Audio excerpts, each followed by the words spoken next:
అందరినీ ప్రేమించి సజీవ లెక్కలో ఉంచి ఈ రీతిగా ప్రభు సన్నిధిలో మనం అందరం చేరి మన ప్రభుని స్తుతించే ఈ గొప్ప భాగ్యాన్ని దేవుడు మనకు దయచేసిన విధానం బట్టి ఎంతైనా ప్రభుని మనం మహింపరచాలి.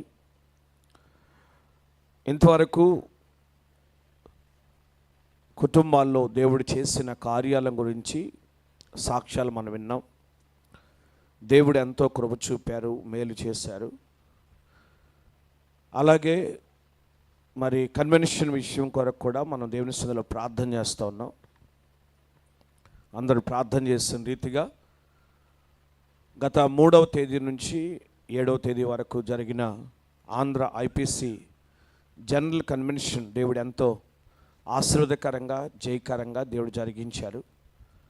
మళ్ళా తిరిగి 17వ తేదీ నుండి 21వ తేదీ వరకు మన తెనాలి ఏరియా కన్వెన్షన్ దేవుడు మరి ఘనంగా జరిగిస్తున్నాడు అని నమ్ముచున్నాను. మరి దేవుడు అన్ని సిద్ధపరిచి ఏ లోటే కొరత లేకుండా కృప చూపి మేలు చేయనట్లుగా ప్రార్థన చేయాలని ప్రభు పేరిట ప్రేమపూర్వకంగా మనం చేస్తూ ఉన్నాను. హల్లెలూయా, హల్లెలూయా, స్తోత్రం.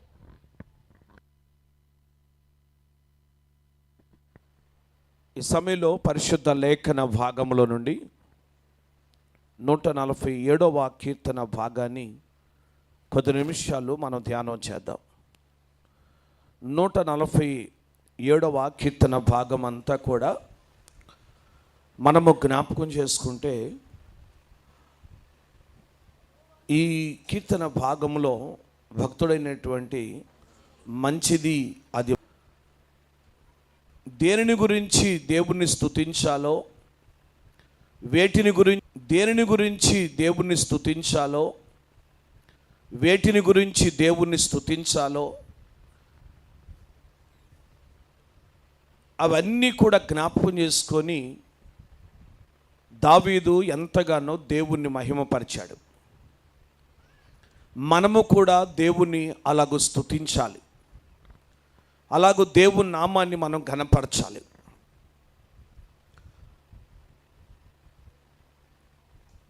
14వ వచనం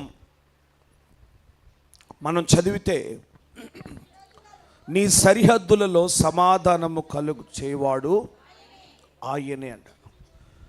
నీ సరిహద్దులలో సమాధానం కలుగు చేస్తాడు ఆయన. నీ సరిహద్దుల్లో సమాధానము కలుగు చేసే దేవునిని ఎంతైనా స్తుతించాలి, ఎంతైనా ఘనపరచాలి. మనుషుడి యొక్క జీవితంలో దేవుడు ఏమి చేశాడో, ఏమి చేస్తున్నాడో ఆ విషయాలన్నీ కూడా ఈ కీర్తన భాగములో దావీదు జ్ఞాపకం చేస్తూ ఉన్నాడు.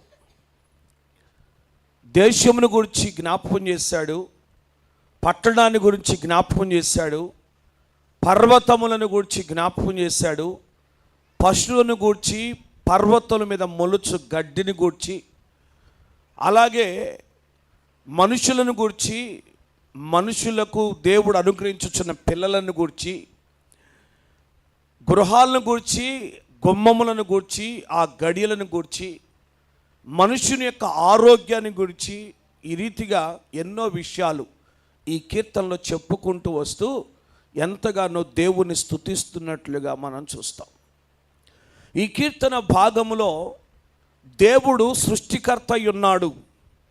యేసుక్రీస్తు ప్రభుల వారు సృష్టికర్త ఉన్నాడు అన్న సంగతిని జ్ఞాపకం చేస్తున్నాడు. ఈ కీర్తన భాగంలో 4వ వచనం, 5వ వచనం, 8వ వచనం, 9వ వచనం, 15వ వచనం నుండి 18వ వచనం వరకు ఈ వచనాలన్నీ కూడా మనం జ్ఞాపకం చేసుకుంటే దేవుడు సృష్టికర్త ఉన్నాడు. ఈ సృష్టి అంతా కూడా ఆయనకు లోబడుతున్నట్లుగా, సృష్టిని ఆయన శాసిస్తున్నట్లుగా ఈ యొక్క వచన భాగంలో మనం చూస్తాం. అంతమాత్రవ వచనం, 13వ వచనం, 14, వీటన్నిటిని బట్టి దేవుని మహిమపరచడం అనేది అది మనోహరమైనది. దేవుని స్తుతించడం అనేది అది ఒప్పుకొనదగినది, అది అందరూ అంగీకరించదగినది. అది దేవుని ఎందుకు స్తుతించాలి అని ఎవరన్నా అడిగితే వారికి తెలియచేయాల్సిన విషయం ఏంటంటే, ఇది ఒప్పుకొనదగిన విషయం, ఇది అంగీకరించవలసిన విషయం. దేవుని స్తుతించుట మంచిది, ఆయన స్తుతించాలి అని చెప్పి ఎంతైనా సరే అది ఒప్పుకొనదగిన విషయం అని చెప్పి మనము అనేకులకు తెలియచేయాలి. కనుక ఈ కీర్తనకారుడు జ్ఞాపకం చేస్తూ అంటున్నాడు, స్తుతించుట మంచిది అని చెప్పాడు. అలాగే అది మనోహరం, స్తుతించుట అంటే అది మనోహరము అని చెప్పాడు. స్తుతించుట లేక స్తోత్రము చేయుట అంటే అది ఒప్పుకొనదగినది అని చెప్తున్నాడు. దేవునికి స్తోత్రం. 33వ కీర్తన మొదటి వచనం ఒకసారి చదువుదాం. 33వ కీర్తన మొదటి వచనాన్ని, నీతిమంతులారా యెహోవాను బట్టి ఆనందగానము చేయుడి, స్తుతి చేయుట యథార్థవంతులకు శోభస్కరము అని అంటాడు. దేవునికి స్తోత్రం. ప్రభునందు ప్రేర ఈ వచ్చిన భాగములో నీతిమంతులారా యెహోవాను బట్టి ఆనందగానము చేయండి, స్తుతి చేయుట యథార్థవంతులకు శోభస్కరము అని అంటాడు. స్తుతి చేయుట యథార్థవంతులకు శోభస్కరం. అది ఎంతో ఆశీర్వాదకరమైన విషయం, అది ఎంతో నమ్మదగిన విషయం, అది ఎంతో గొప్ప విషయం. కనుక అది శోభస్కరం, అది చాలా ఘనమైంది అని చెప్తాడు. దేవునికి స్తోత్రం. హల్లెలూయా. దేవుని స్తుతించుట, స్తుతి చేయుట శోభస్కరం, స్తుతి చేయుట శుభప్రదం, స్తుతి చేయుట అనేది అది ఎంతో ఆశీర్వాదకరం. కనుక దేవుని స్తుతించాలి, దేవుని ఘనపరచాలి అని చెప్తున్నాడు. యథార్థవంతులు దేవుని స్తుతిస్తారు, నీతిమంతులు దేవుని స్తుతిస్తారు. జీవితంలో ఎన్నో మేలులు ఆయన చేశాడు, ఎన్నో ఉపకారాలు ఆయన చేశాడు. ఏమాత్రము కూడా మనం ఏది ఆయన లేకుండా వాడు ఆయనే కనుక మనం స్తుతి చేయుట యథార్థవంతులు. కీర్తించండి, అది మనోహరము అని అంటాడు. 135వ కీర్తన అంటున్నాడు అది మనోహరం అంటున్నాడు. ఇప్పుడు 147వ కీర్తనలో కూడా అదే జ్ఞాపకం చేస్తూ అంటాడు అది మంచిది అన్నాడు, అది మనోహరము అన్నాడు, అది ఒప్పుకొనదగినది అన్నాడు. ఏంటది? స్తుతి చేయుట, స్తుతించుట, దేవుని ఘనపరచటం అనేది అది ఎంతైనా సరే మంచిది అని చెప్పి దేవుని వాక్యాన్ని బట్టి మనం గ్రహించాలి. దేవునికి స్తోత్రం. హల్లెలూయా. అయితే ప్రియరా, ఎందుకు దేవుని స్తుతించాలి? స్తుతించుట శోభస్కరమే, స్తుతించుట మంచిదే, స్తుతించుట మనోహరమే, స్తుతించడం ఒప్పుకొనదగినదే. స్తుతిద్దాం.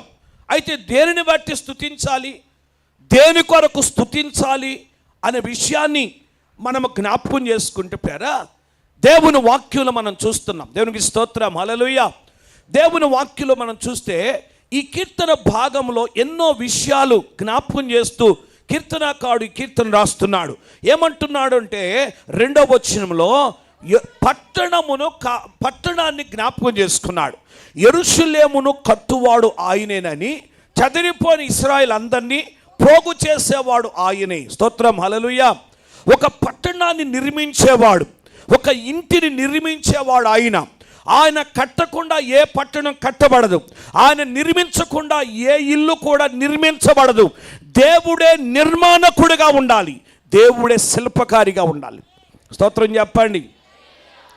అది ఎలాంటి నిర్మాణమైనా సరే, అది ఎలాంటి కట్టడమైనా సరే, ఒకవేళ పట్టణం కట్టవలసి వచ్చినా, ఒకవేళ ఇల్లు కట్టవలసి వచ్చినా, ఒకవేళ ఏదైనా సరే ఒక నిర్మాణం చేయవలసి వచ్చినా ప్రతి నిర్మాణానికి కారణం ఎవరు? ఆయనే. నిర్మాణకుడు ఆయన, శిల్పకారి.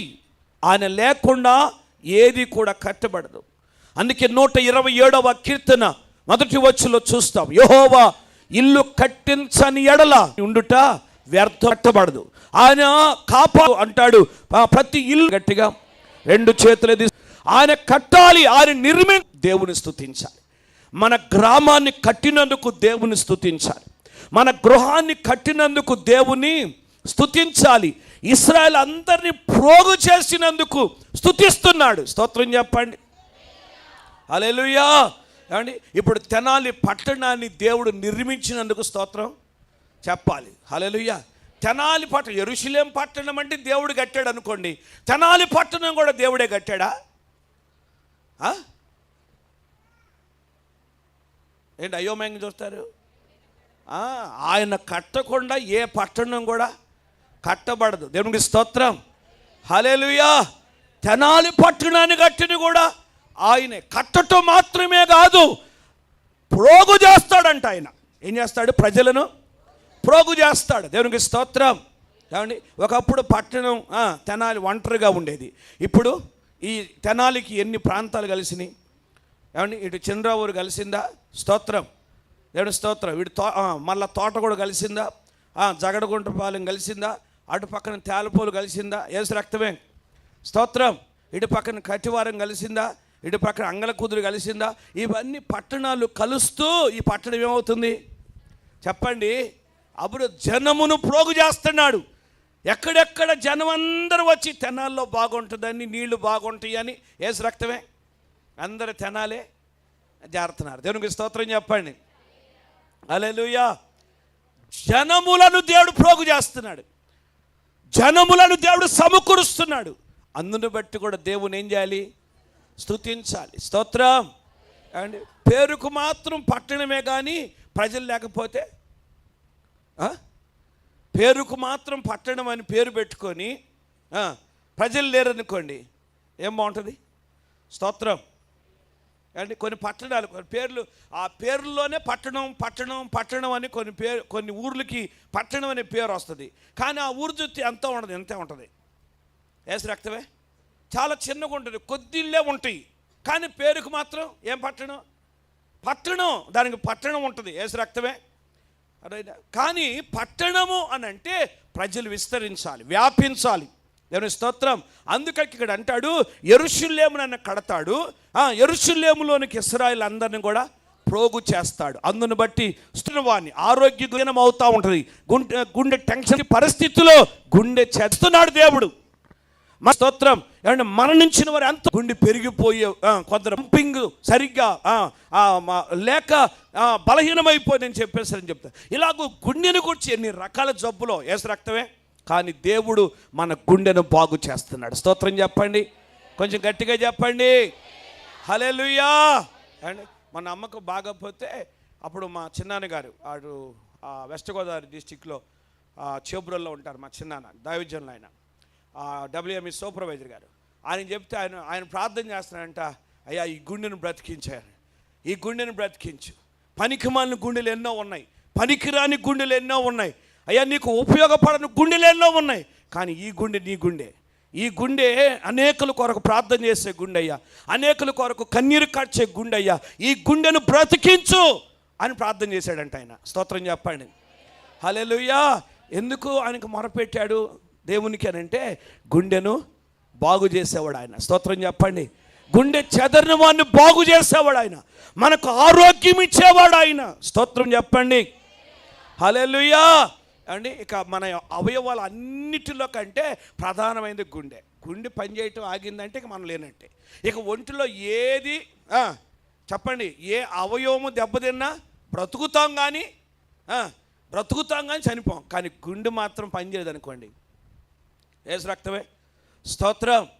అర్థమైనా? కనుక గుండె బాగుండాలి, గుండెను బాగు చేసేవాడు ఆయన. అంత మాత్రమే కాదు, గాయాలు కట్టేవాడు ఆయన. ఈ వచనములో దేవుడు వైద్యుడిగా కనబడుతున్నాడు. స్తోత్రం చెప్పండి. హల్లెలూయా. దేవుడు వైద్యుడిగా కనబడుతున్నాడు. ఆయన పరమ వైద్యుడు. ఆయన వైద్యుడైనందుకు మొదటి వచనంలో నిర్మాణకుడిగా ఉన్నాడు. అర్థమైందా? నిర్మాణకుడిగా ఉన్నాడు. మొదటి వచనంలో ఆయన ప్రోగు చేసేవాడుగా ఉన్నాడు. రెండవ వచనంలో ఆయన వైద్యుడిగా కనబడుతున్నాడు. ఆయన మనకు వైద్యుడైనందుకు ఎంతైనా స్తుతించాలి, ఎంతైనా గణపరచాలి. ఆయన ఇచ్చే స్వస్థత, వైద్యుడు వైద్యం చేస్తాడు కానీ స్వస్థత ఇచ్చేది మాత్రం దేవుడే. స్తోత్రం, హల్లెలూయా. స్వస్థపరచు యెహోవాను నేనే అని చెప్పాడు. ఆయన పొందిన దెబ్బల చేత మనకు స్వస్థత కలుగుతుంది. ఆయన కార్చిన రక్తము చేత మనకు స్వస్థత కలుగుతూ ఉంది. దేవుని స్తోత్రం, హల్లెలూయా. నీకు స్వస్థత శీఘ్రముగా లభించునుగా. కానీ ఆయన ఆశ్చర్య, హల్లెలూయా, ఆయన అంతరిక్ష నక్షత్రములను చెప్పండి, అన్నీ నియమించిన వాడు ఎవరు? స్తోత్రం చెప్పండి, హల్లెలూయా. అవి దేవుడు నిర్మించిన నక్షత్రాలు, దేవుడు కలుగు చేసిన నక్షత్రాలు. సూర్యుడిని, చంద్రుణ్ణి, చెప్పండి, భూమిని, నవగ్రహాలన్నిటినీ సృజించిన వాడు, నక్షత్రములు నియమించిన వాడు దేవుడు. దేవుడి స్తోత్రం. ఆయన సృజించిన వాటిని కనుగొనటానికే స్తోత్రం. జీవితాలే సరిపోవట్లేదు ఇప్పుడు. దేవునికి స్తోత్రం. అదైనా కొంతమంది ఏదో కొంచెం కనుక్కుంటారు, ఈ లోపల పరదేశులము ప్రియులైనా వెళ్ళిపోతాడు, ఏసు రక్తమే. మరి ఇంకొకళ్ళు వస్తారు, ఇంకొంచెం కనుక్కుంటారు, ఇంకొకరు వస్తారు, ఇంకొంచెం కనుక్కుంటూ ఉంటారు. ఇలాగ సరిపోతుంది. కానీ దేవుని యొక్క సృష్టిని గురించి పరిపూర్ణంగా తెలుసుకున్న వారు ఎవరు కూడా దేవుని స్తోత్రం, హల్లెలూయా. ఆయన మాట సెలవిస్తే కలుగును గాక అంటే ఈ సృష్టి అంతా కలిగింది. దేవుని స్తోత్రం. నక్షత్రాల సంఖ్యను నియమించాడు ఆయన. వాటికి పేర్లు కూడా పెట్టేశాడు ఆ నక్షత్రాలకు. దేవునికి స్తోత్రం. కనుక ఈ వచనములో దేవుడు ఆయన ఒక సృష్టికర్తగా కనబడుతున్నాడు. దేవునికి స్తోత్రం. అంతరిక్షాన్ని, ఖగోళమును సృజించిన వాడుగా కనబడుతున్నాడు. అందుకొరకే 5వ వచనంలోకి వచ్చేసరికి అంటాడు, ఆయన గొప్పవాడు, ఆయన అధిక శక్తి కలిగిన వాడు, ఆయన జ్ఞానమునకు మితి లేదు. స్తోత్రం చెప్పాలని ఒకసారి చప్పట్లు కొట్టండి.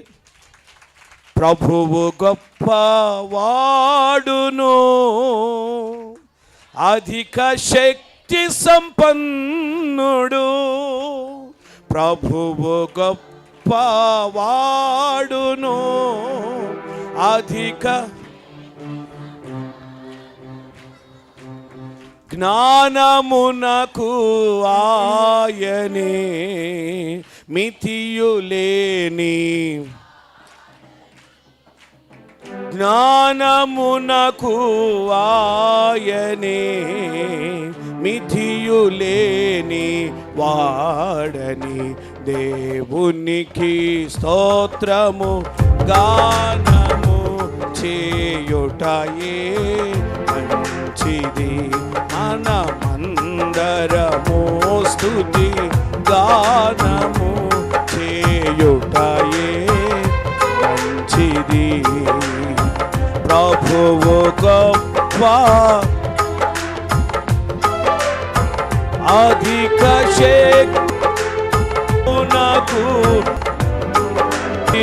లేని స్తుతి చేయుటయే మంచిది. హల్లెలూయా, హల్లెలూయా. ఆయన శక్తిని అనుగ్రహించేవాడు, సర్వశక్తి కలిగిన దేవుడు ఆయన. దేవుని స్తోత్రం, హల్లెలూయా. ఆయన తన శక్తి చేత ఎన్ని కార్యాలు, ఎన్ని అద్భుతాలు ఆయన చేశాడో మనము దేవుని వాక్య భాగములు మనం చూస్తున్నాం. దేవునికి స్తోత్రం చెప్పండి. 2 చేతులది స్తోత్రం చెబుదాం. కొంచెం గంభీరంగా స్తోత్రం చెబుదాం. హల్లెలూయా, హల్లెలూయా.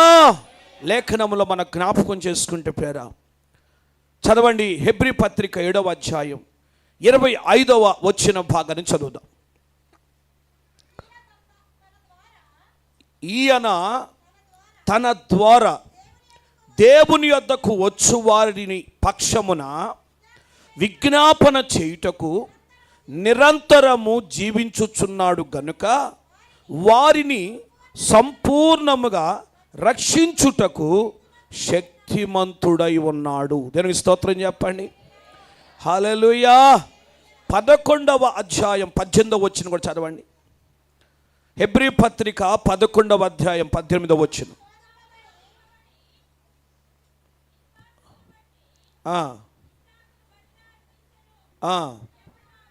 ఎవడు ఆ వాగ్దానములు సంతోషముతో అంగీకరించెనో ఇస్సాకు వలనైనది నీ సంతానం అనబడును అని ఎవనితో చెప్పబడెనో ఆ అబ్రహాము మృతులను సహితము లేపుటకు దేవుడు శక్తిమంతుడని ఎంచినవాడై. దేవునికి స్తోత్రం, హల్లెలూయా. దేవుడు శక్తిమంతుడు అని ఎంచాడంట అబ్రహాం. ఆయన శక్తిమంతుడైన వాడు, ఆయన గొప్పవాడు, అధిక శక్తి కలిగిన వాడు, జ్ఞానము కలిగిన వాడు. అబ్రహాము ఏమని ఎంచాడు దేవుని అంటే, దేవుడు శక్తిమంతుడు అని ఎంచాడు.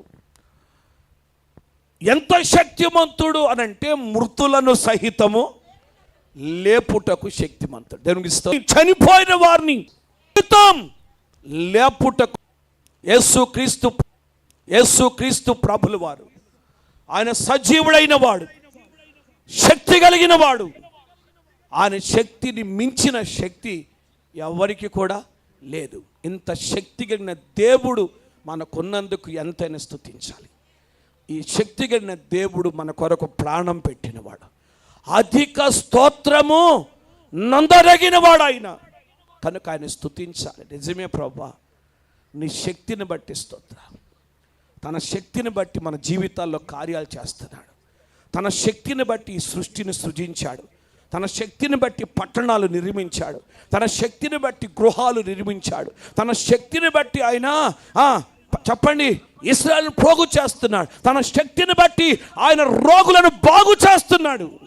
ఆయన శక్తి కలిగిన వాడు. శక్తి కలిగిన యేసయ్యను మనం ఎంతైనా స్తుతించాలి, ఎంతైనా ఘనపరచాలి. సమస్త కార్యములు జరిగించడానికి ఆయన శక్తి కలిగిన వాడు. అద్భుతాలు చేయడానికి శక్తి కలిగిన వాడు. స్తోత్రం. మహత్కార్యాలు చేయడానికి శక్తి కలిగిన వాడు. శక్తి కలిగిన దేవుడు ఇప్పుడు మనతో కూడా ఉన్నాడు. మన మధ్యలో ఇప్పటికే ఎన్నో కార్యాలు చేశాడు. ఇప్పుడు మన ముందు కూడా ఎన్నో అద్భుతాలు చేయబోతున్నాడు. మన పట్ల గొప్ప కార్యాలు ఇంకా జరిగించబోతున్నాడు. రేపు కన్వెన్షన్లో దేవుడు ఇంకా శక్తివంతమైన కార్యాలు చేయబోతున్నాడు. దేవుని కృపను మనం అనుభవించబోతున్నాం. దేవుని శక్తిని కన్నులారా చూడబోతున్నాం. ఇది దేవుని శక్తి అని చెప్పబోతాం. ఇది దేవుని కృప అని చెప్పబోతున్నాం. ఇది దేవుని దయ అని చెప్పబోతున్నాం. ఇది దేవుని కార్యమే అని చెప్పబోతున్నాం. దేవుడి కార్యం చేయబోతున్నాడు. ప్రార్థన చేత అందరు తల్ల వంచండి. అందరు తల్ల వంచి కళ్ళు మూసుకొని శక్తి కలిగిన దేవుని స్తుతిద్దాం. శక్తి కలిగిన దేవుని స్తుతిద్దాం. అన్ని నామముల కంటే పై నామం, శక్తి కలిగిన నామం, ఉన్నతమైన నామం కీర్తనకారుడు తీర్మానం గ్రహించాడు. అందుకే ఆయన శక్తి ఏంటో మనం గ్రహించ శక్తిమంతుడు గ్రహించాడు. శక్తి బలహీనుడు కాదు, నువ్వు కలిగిన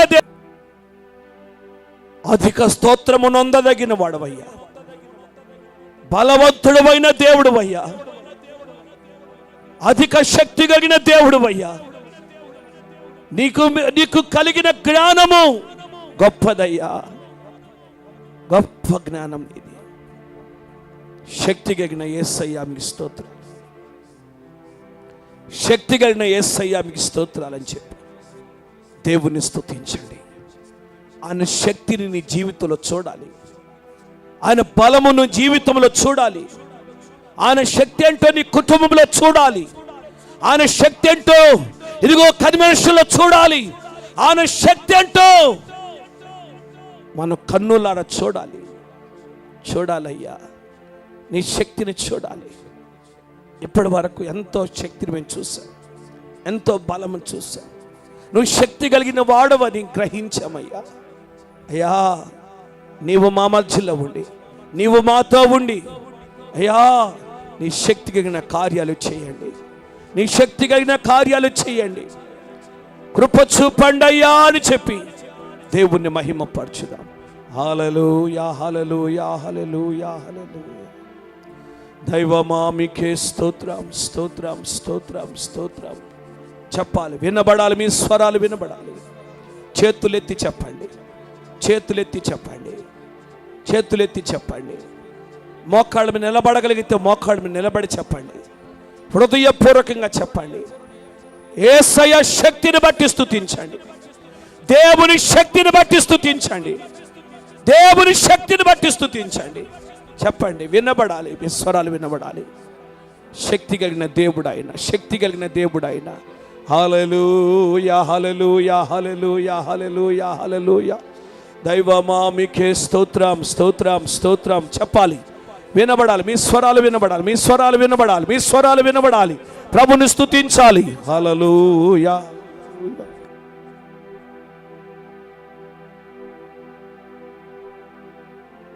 హల్లెలూయా హల్లెలూయా హల్లెలూయా హల్లెలూయా హల్లెలూయా హల్లెలూయా. దైవమా మీకే స్తోత్రం స్తోత్రం స్తోత్రం స్తోత్రం. హల్లెలూయా. స్వరాలు వినబడ, చేతులెత్తి స్తుతించండి. మీకే స్తోత్రం. హల్లెలూయా. కలిగిన నామం యేసయ్య. హల్లెలూయా. గట్టిగా చప్పలు కొట్టాడు అందరూ. అన్ని నామముల కన్నా పైనామము యేసుని నామము.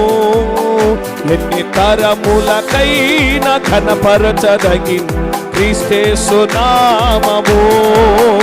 అన్ని నామముల కన్నా, అందరూ పాడాలి.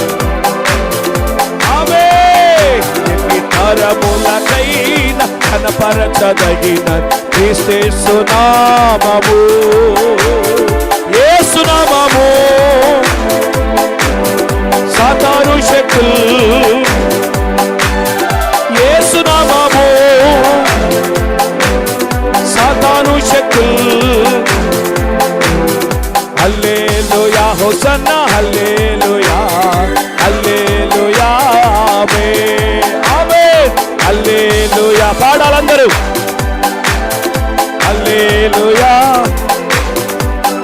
అన్ని నామముల కన్నా పైనామము యేసుని నామము. ఎన్ని తరములకైనా కనపరచదగిన క్రీస్తేసు నామము.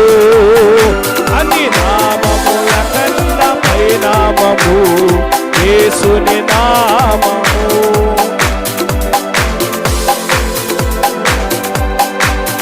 క్రీస్తేసు నామము. యేసు నామము జయం జయము. సాతాను శక్తులు లయం లయము. యేసు నామము జయం జయము. సాతాను శక్తులు. హల్లెలూయా హోసన్నా హల్లెలూయా హల్లెలూయా. ఆమేన్. హల్లెలూయా హోసన్నా హల్లెలూయా హల్లెలూయా. ఆమేన్. అన్ని నామముల కన్నా పైనామము యేసుని నామము. ఎన్ని తరములకైనా క్రీస్తేసు నామము.